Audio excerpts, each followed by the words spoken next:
Alright, so I thought we'd start things off by talking about a design element that's really common out there right now, and that is the halftone pattern or halftone dot pattern. And you really see it everywhere, and one of the cool things about this kind of effect is that it has so many different possibilities. There's a number of different ways you can apply it, and that's what I wanted to cover here is a couple of different ways we can use this to enhance our designs a little bit better. And the first way is applying it to a photograph to create a very interesting effect. In fact, this was just recently used in a movie poster for a movie called Righteous Kill with Al Pacino and Robert De Niro.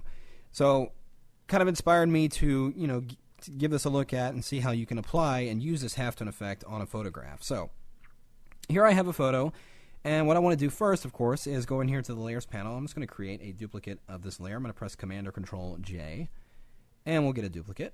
And I'm going to go right into the filter menu, and this is one of the cool things about this kind of technique is it's pretty much immediate. You're going to go and find the filter and apply it, and you can start to see the results right away. So we're just going to go into the Sketch menu and go here to Halftone Pattern. And we do want to make sure that we're selecting dot for the pattern type over here. You can see it's already taking effect.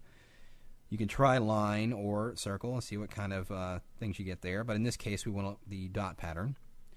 And you can adjust the contrast here. You can see we can get a really harsh edge there. I don't like necessarily using the contrast in here. What I like to do is give it a relatively soft effect in this window, and then we're going to use our levels to enhance it a little bit more. So I'm going to go and leave the size at 2, and I'm going to leave the contrast at around 32 there. So let's go ahead and click OK, and there it is applied our effect. But like I said, I want to increase that contrast a little bit more, but I get a little bit more control by using my levels. So I'm going to press Command or Control L, and there's my levels for this. So we'll take that shadow slider and push it in just a little bit, and we'll take that highlight slider and bring it in too. You notice a fair amount of contrast we're getting there. It's a little bit smoother transition than what we were looking at in the other window there. So I'm going to click OK. And now the effect is pretty much done. Now I got to decide what to do with this image. Well, I could go ahead and blend it perhaps with my original layer. Remember, we got it sitting right there at the bottom. If we change the blend mode perhaps to overlay, gives me an interesting effect. Hard light, not so much. Soft light, still kind of an interesting effect as well. So that's certainly one way of using it. Another way is going ahead and putting it against a neutral background or a textured background for it. So let's try that. Well, I'm going to go ahead and change this back to normal for now, and let's turn off the visibility of this layer. And let's throw a new layer right underneath it. I'm just going to hold down my Command or Control key, click the new layer icon, and there we have our new layer. I'm going to press Shift-Delete to bring up the Fill dialog here, and we're going to use 50% gray, and go ahead and click OK, and there we have it. So now I want to apply a texture to this layer.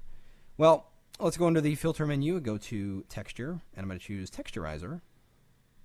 And we want to go into this little menu right here. You see we got a menu here of a number of different items. Well, we want to go into this little menu where it says Load Texture, and it's going to open up this window. It's going to actually open up the Finder window, and you need to go into your Photoshop folder, right inside Photoshop CS4, and we've got the Presets folder, and we'll go down here to Textures, and we're going to look for this Stucco 2 right here. So I'm going to go ahead and load that, and you'll see it's gone ahead and loaded it in there. I can mess with the scaling and the relief. Let's go ahead and take the relief to 3, and let's get the scaling around 90. And I'm going to go and leave the light set to top right, so let's go ahead and click OK. And there it is applied the texture. Let's see what it looks like with our image. Well, I'm going to go turn on this layer. Now, what I want is I don't necessarily want the white areas to be visible here. I only want to see all the darker areas of this image through here and see that texture behind it. So, which blend mode is going to give me leave all my darks alone but turn all the whites off? That's going to be multiply. Now you can see all the whites go away, and now it's blending in nicely with my image. Well, if I wanted to enhance it just a little bit more, I'm going to select that texture layer. I'm going to click a new layer on top of that one. And let's go ahead and grab our gradient tool. And I'm going to go ahead and flip these colors around. Let's just click the icon here. So white is in the foreground, black is in the background.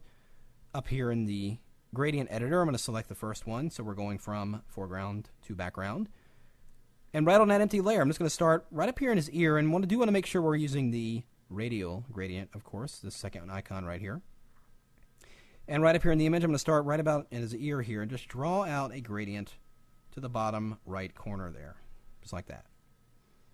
And then I'm going to simply blend it with everything else using a blend mode. Let's start with overlay and see what we get.